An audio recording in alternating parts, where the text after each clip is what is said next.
कुंज बिहारी श्री हरिदास गोपी भाव रसधार में आप सभी का बहुत बहुत स्वागत है।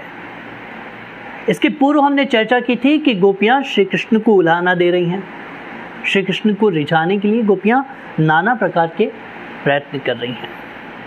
देखिए, ये जो जीव है वो इस संसार में अनेक जन्मों से भटक रहा है, लेकिन अभी ठोर नहीं मिली, अभी ठिकाना नहीं मिला। लेकिन ये ठिकाना कब मिलेगा, ये गोपियां बताती हैं। देखिए, आज हमारा मन कहाँ लगा है। संसार के तुच्छ से तुच्छ कोने में भी हमारा मन लग जाता है। लेकिन अब आप गौर से देखिएगा, मन कहाँ नहीं लगता। मन प्रभु की कथा में आसानी से नहीं टिक पाता। आप कितने भी गलत काम करो, उसमें आपका मन आसानी से लग जाएगा। अब देखिएगा कि आपको रस कहाँ मिलता है। जहाँ किसी की निंदा, जहाँ किसी की चुगली होती है, वहाँ हमको रस मिलने लगता है, बड़ा आनंद आने लगता है और हम भी उसमें लग जाते हैं। लेकिन जहाँ कहीं कथा आपको श्रवण करने को मिले, वहाँ आसानी से मन नहीं लग पाता। क्यों? क्योंकि इस मन की जो प्रवृत्ति है वो जन्मों जन्मों की है। आज हम लाखों करोड़ों जन्मों से भटक ही तो रहे हैं, केवल इस मन के लिए।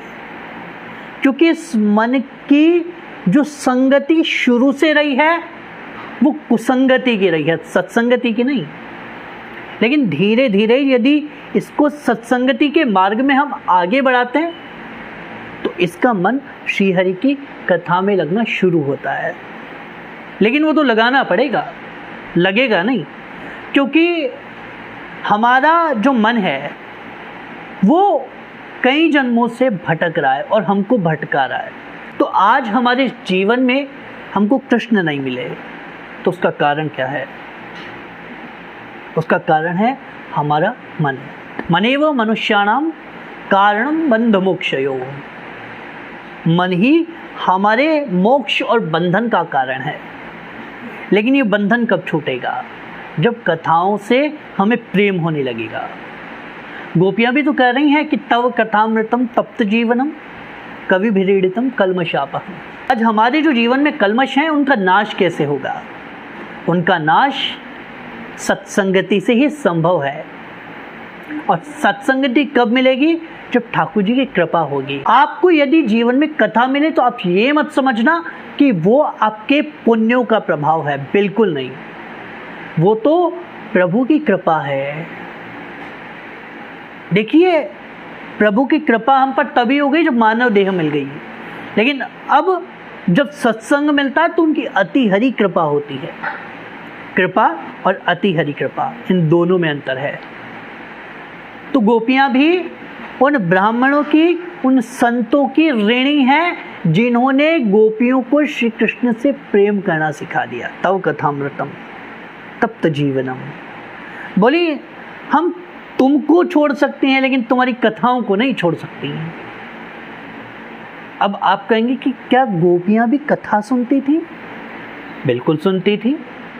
देखिए, गोपियों ने माँ कात्यायनी का व्रत किया। अब गोपियों को वो व्रत किसने बताया? कहीं ना कहीं गोपियों ने किसी कथा में ही तो वो सुना होगा। तो गोपियों ने कात्यायनी देवी की आराधना की श्री कृष्ण को पाने के लिए।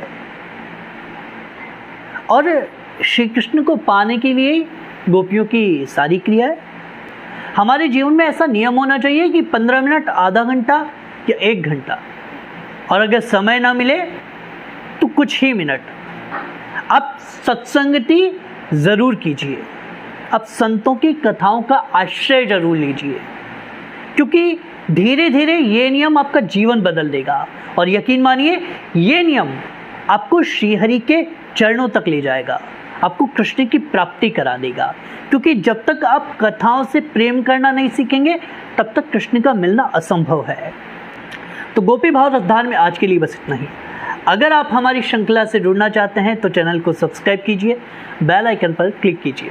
और आपके मन में कोई भी सवाल हो तो आप इंस्टाग्राम पर पूछ सकते हैं, कमेंट बॉक्स में भी पूछ सकते हैं। कुंज बिहारी श्री हरिदास।